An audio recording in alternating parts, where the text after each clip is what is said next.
Hello my friends, welcome to my corner. With this video I am celebrating a special occasion because a few days ago I finally finished reading the fiction of Juan Carlos Onetti with this book right here, his Cuentos, completos. Juan Carlos Onetti is really an obscure author of the Latin American boom. And you might ask me, Jorge, what do you mean by obscure? Well, this is always in comparison, right? It's always relative. He is obscure if you compare him to Garcia Marquez, to Vargas Llosa, to Julio Cortázar, to Carlos Fuentes. But let me tell you, all of these authors that I have just mentioned had just deep admiration for Juan Carlos Onetti, and actually Vargas Llosa wrote an entire book about him. He is still one of those authors that people might ask you, okay, this Onetti guy, was he really part of the Latin American boom? You know what I mean? Was he really part of it?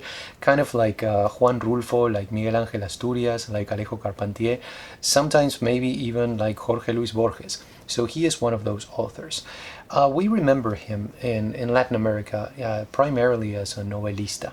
Okay, so he has some really, really good novels. His masterpiece, if you ask me, is La Vida Breve, or A Brief Life. But there's also a novel like El Astillero, or The Shipyard, that has been very important for our literature. He was also a master of my favorite genre, novellas, of course. He wrote the novella Los Adioses, or Goodbyes or Farewell, depending on what English version you are looking at, which is really one of the best examples that I can think of the genre in the region of the Rio de la Plata, right, like the southern cone region.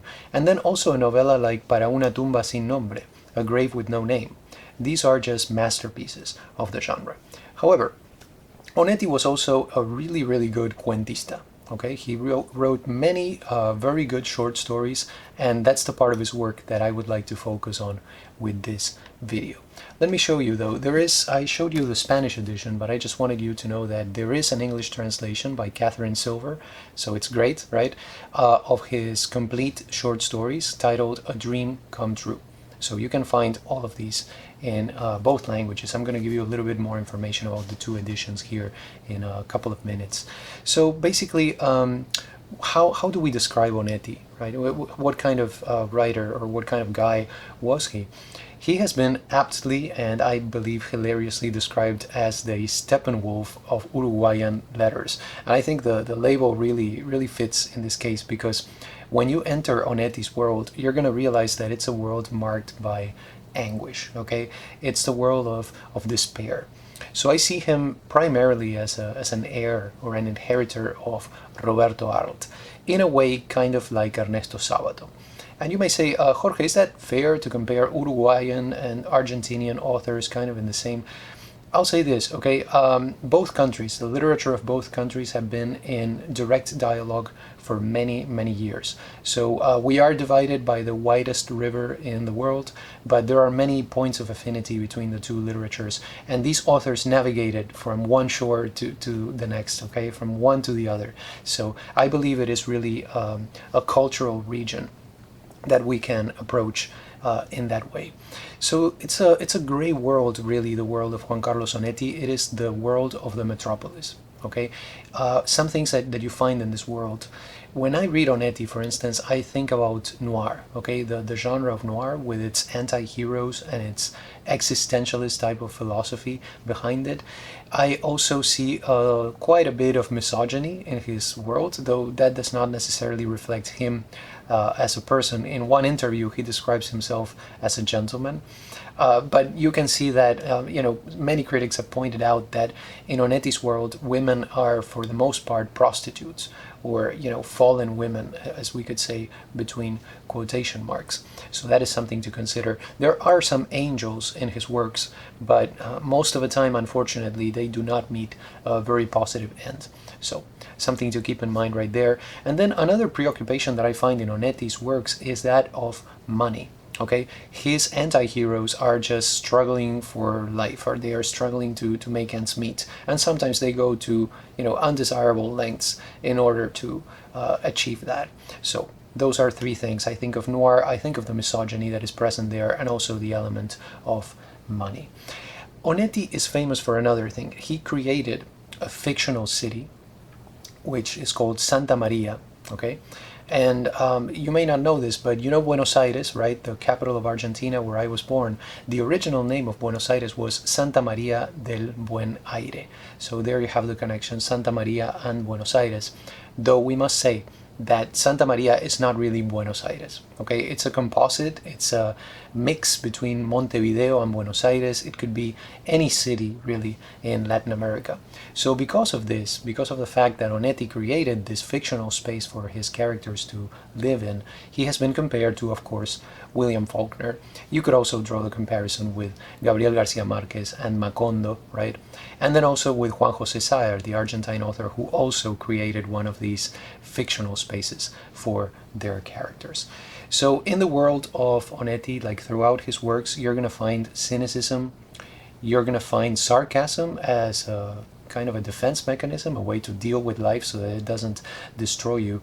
And you're going to find a lot of bitterness here too.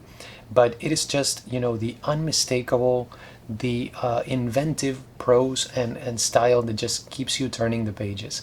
That is really what I, you know, as a reader, that is the main reason why I read Onetti in the first place. So we're going to talk about his short stories, right? If you look at this volume that I showed you before, his Cuentos completos, this includes 50 tales plus 4 additional texts that are described as unpublished or, you know, fragments or things like that.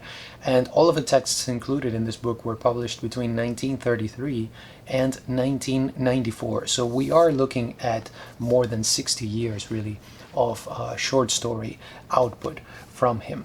But if you ask me, the best short stories by Onetti are the ones that he published during the 40s, 50s, and 60s. That is where you will find his best work, if you ask me, right? This is just my opinion. Now, in the English edition, you do not have those 4 extra texts, but honestly, they are pretty much for completists. I would describe myself as one, so I'm happy that they included those in the Spanish edition.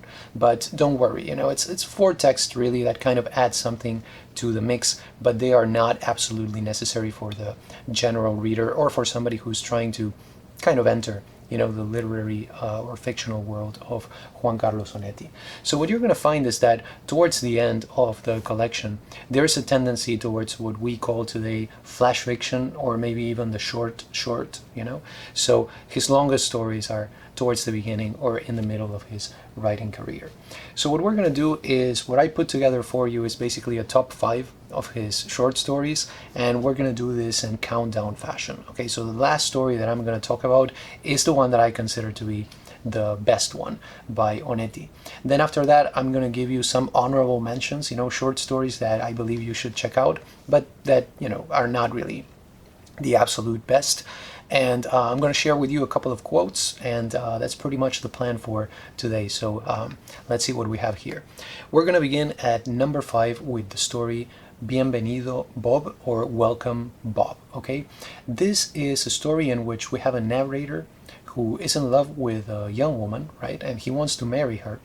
But the problem is that this young woman has a brother, Bob, okay, who opposes the marriage because he thinks that the narrator at that time that he wanted to marry his sister was old. Okay, we have an older guy, right? So there's that conflict right there. So what Bob does is kind of to talk to his sister and just poison the whole relationship.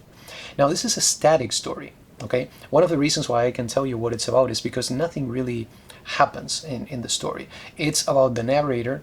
He meets Bob regularly at this cafe that they both go to, and he's just reflecting on the whole situation, on this thing that happened years before when he wanted to marry this young woman and Bob kind of interfered.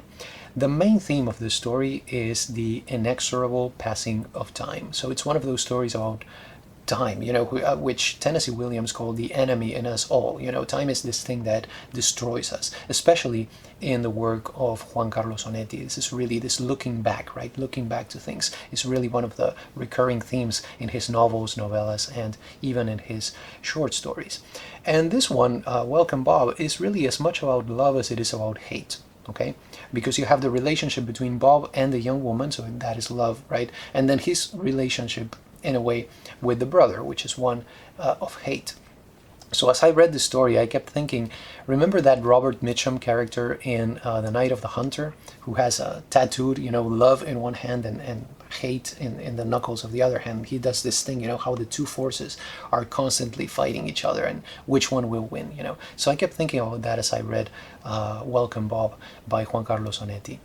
This is, if you want me to describe it in a different way, I would say this is the story of a revenge that does not happen because it doesn't really need to happen, in a way. Okay, that's all I'm going to say. I'm going to let you check it out and you'll see what I mean when you read the story.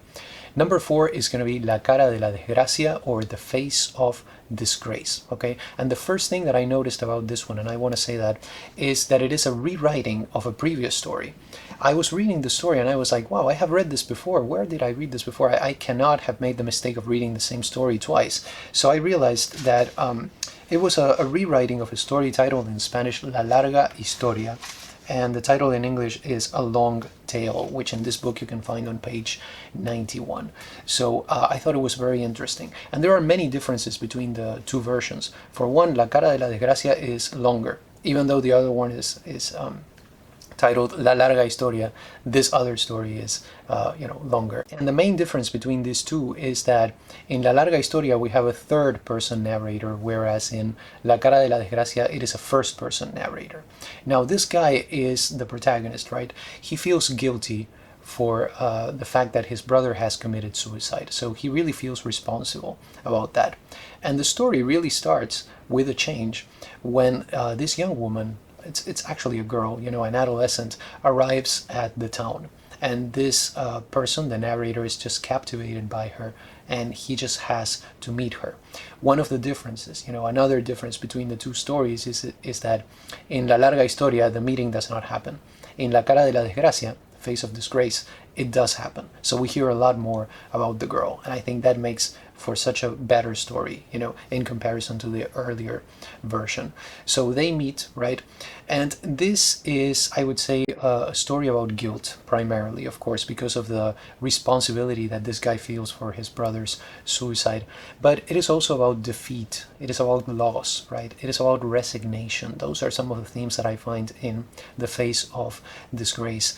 Now, the ending, I think you're really going to like, because it includes a revelation that I don't want to say forces you, but inspires you to reread the story immediately, to see how things change because of this revelation. And I think as a short story writer, if you have that ability to inspire your reader to reread something that you have written almost immediately, that is just a very good ability to have. And this is one of those stories where I was like, oh my gosh, I want to read it again to see how I missed some things because of that final revelation.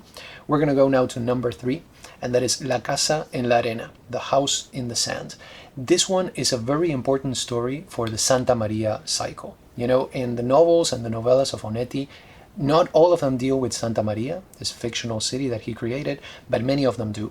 And this one is just like key, okay? It's like really important for the saga of Santa Maria.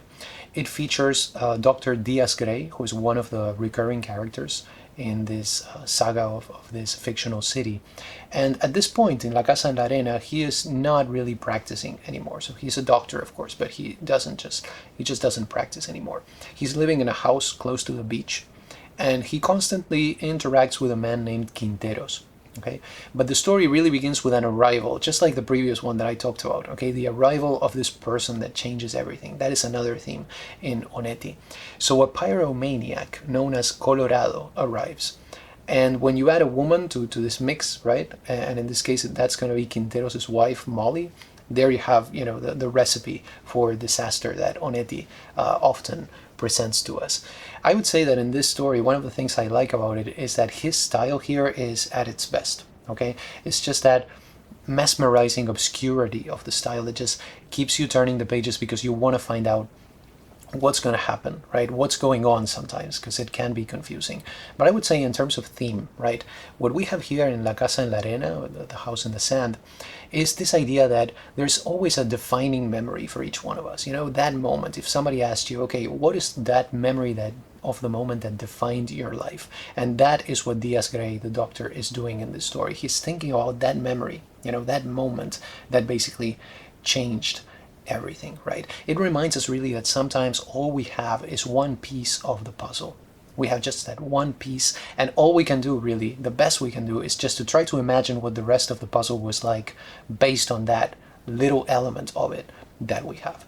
This is a story that does not have an ending, because the ending is not in the story but in another novel. If you want to find out the ending, quote unquote, to this story, you have to read the novel Dejemos hablar al viento. I don't really know how that was translated into English, but I would say something like Let the Wind Speak. Something like that. That is the literal title of the novel, at least. Number 2, okay, that's where we are right now. That will be El Infierno Tan Temido, or Most Dreaded Hell. This one is about a man who works at a newspaper. He covers the races, you know, the horse races. And all of a sudden, at one point in the story, he begins to receive these photographs from his ex-wife. And he is just deeply disturbed by these photographs, right? And he starts, based on the photographs, to recall his relationship with this woman, how they met, you know, how their bond pretty much deteriorated, and finally how they ended up separating. So this story, what I'm saying basically is that it is about one of my favorite themes, which is, you know, that whole idea that the past is not dead because it's not even past, and so forth.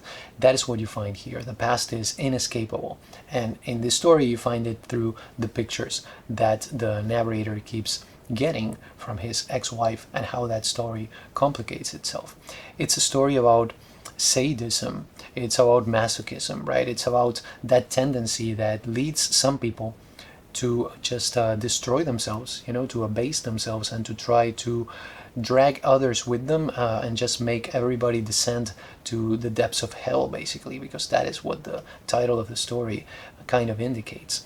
There is a really, really good movie adaptation of this one by the Argentine director Raúl de la Torre, and I highly recommend it. Okay, it stars Graciela Borges, one of our greatest actresses. By the way, she has nothing to do with Jorge Luis Borges. That is a kind of an artistic name that she adopted. But I would say try to watch the movie. You know, you can find it online. And even if you don't speak or understand Spanish, if you read the story and then you watch the movie, you're going to get a really, really good experience in any case. So I highly recommend that adaptation of El Infierno Tan Temido by Raúl de la Torre. And we come to number 1, the one that I believe to be Onetti's best short story, and that is Un Sueño Realizado, or A Dream Come True. So it makes sense that they decided to title the English edition of his works with that short story, A Dream Come True. This one is about a strange lady who approaches a theater impresario with a personal project, right? So the guy's like, okay, what is this about? What do you have for me? And she says, no, it's nothing to do, I don't have a script, I have nothing like that. I have just had a dream, and I want to see it represented on the stage. No audience, nothing. This is just for me. Really good premise, okay? Which is, by the way, something that you rarely find in the work of Onetti. Sometimes, and I think this is what keeps many people from reading him.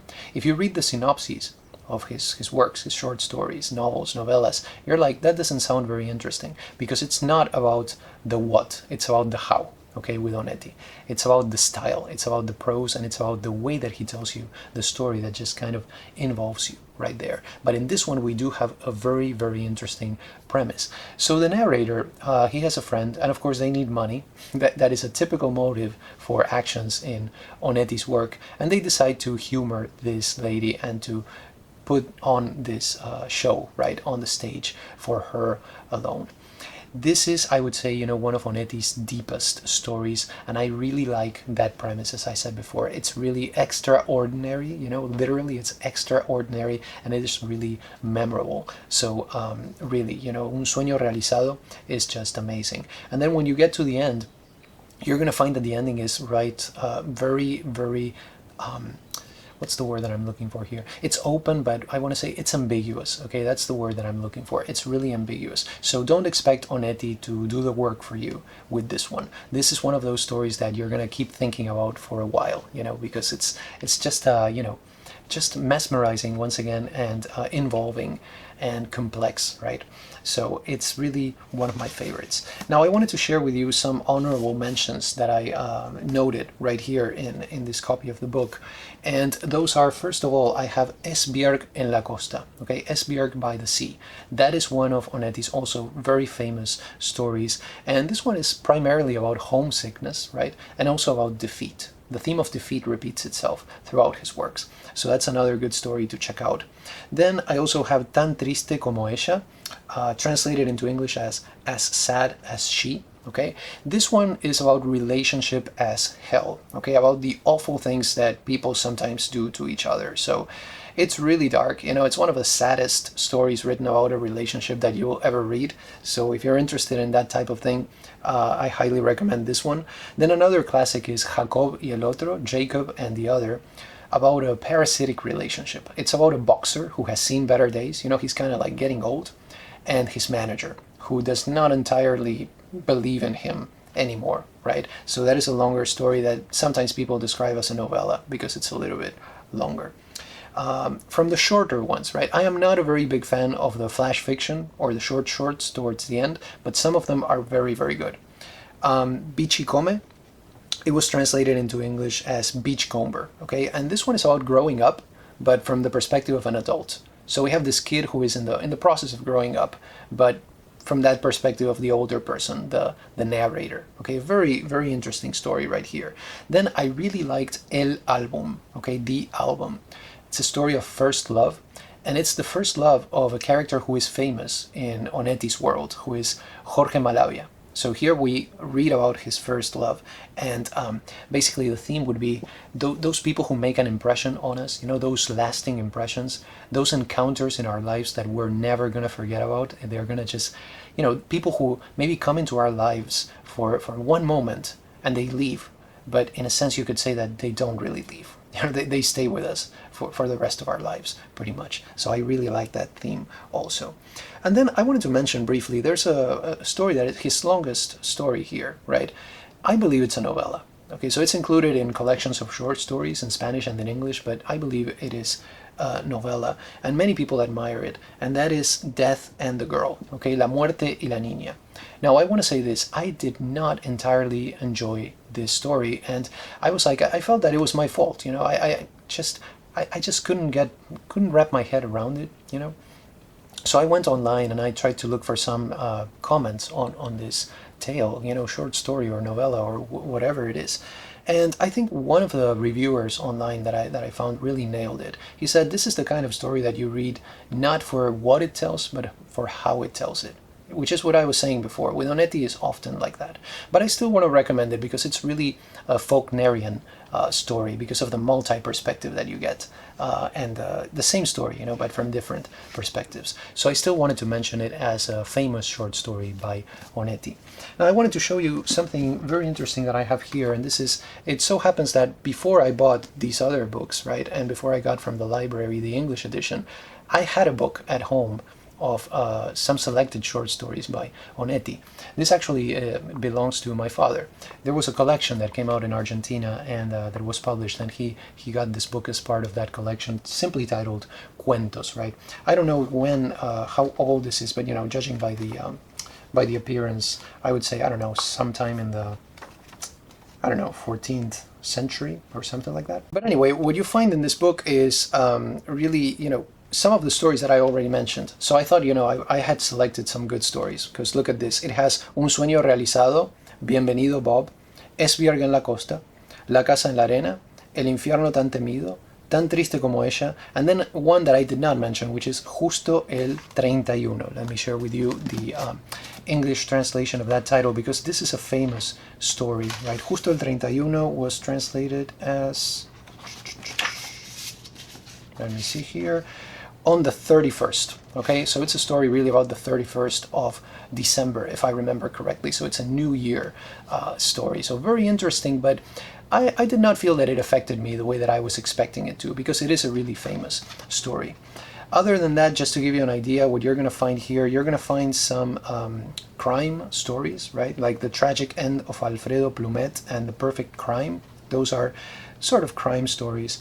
The first story that he wrote, Avenida de Mayo, Diagonal Avenida de Mayo, is very simple. It's about a guy who's walking around in the city and fantasizing. But that, many people say, from that very first story, you can already see what Onetti is all about, right? So that's a very good one. Then you have some with interesting titles like The Tale of the Rosen Cavalier and the Pregnant Virgin from Lilliput. Okay, that one you just have to read it because of the title. Okay, so it's really very interesting. And then, as I said, when you get to page 460 or something like that, you start to see some flash fiction. I really liked The Piggy, which is about the cruelty that children can be guilty of sometimes. Ki no Tsurayuki, that one that you can find on page 501, is really good. That one was very, very memorable. And just, many of these other stories. Her Hand, I thought that one was interesting too, on page 527. So I would say, just anything that you explore from here, you're going to find some great short stories. Now, I wanted to share with you a couple of quotes by Onetti. One for them I want to share with you for the style, right? And the other one for the approach. You'll see what I mean by that. So let's go to page 325 for the first one, and listen to this. At the very moment the entire city became aware that midnight had finally arrived, I was alone and almost in the dark, looking at the river and the light of the street lamp from the coolness of the window, while I smoked and once again endeavored to find the memory that would thrill me, a reason to feel sorry for myself and blame the world, contemplate with some kind of exhilarating hatred the lights of the city that were advancing to my left. Okay, so I'll just let that speak for itself. He's looking for a reason, and he says to, feel sorry for myself and blame the world. And I really like the beginning. At the very moment the entire city became aware that midnight had finally arrived. So he's not saying, it was midnight and I was alone and almost in the dark. No, it's when the city realizes, as a whole, the whole city realizes that it's finally midnight. And then on page 359, there's one that I want to share with you, because this one kind of goes for Onetti's approach to fiction and his poetics in a way. This is what the narrator of Matthias the Telegraph Operator says. For me, as you know, the bare facts don't matter at all. What matters is what they contain or carry. And then to discover what lies beyond that. And then beyond that, till we get to the deepest depths, which we will never reach. That is pretty much Onetti in a nutshell, right? His approach to fiction and the stories that he likes to tell. So, bottom line here, Onetti's short stories, I believe, are well worth your time. There are some excellent examples here of the short story genre, especially in Latin America and particularly in the Southern Cone or the Rio de la Plata region.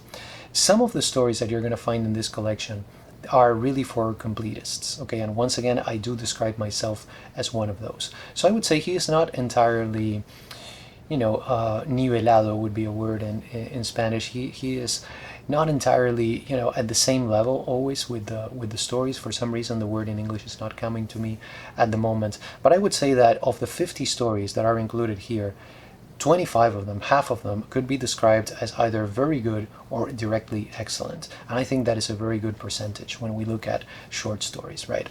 I believe that Un Sueño Realizado, A Dream Come True, is definitely one of the best short stories ever published in Latin America. So I will say that, okay? And from me, that is actually quite a statement. So I would say try the 5 stories that I recommended and maybe a couple of the other ones, of the honorable mentions. I really encourage you to explore his other works, the novellas and, of course, the novels. So those are my 5 cents on the short stories of Juan Carlos Onetti. Do you have any questions, comments, recommendations, recipes? Just let me know. Thank you so much for stopping by, and have a wonderful day.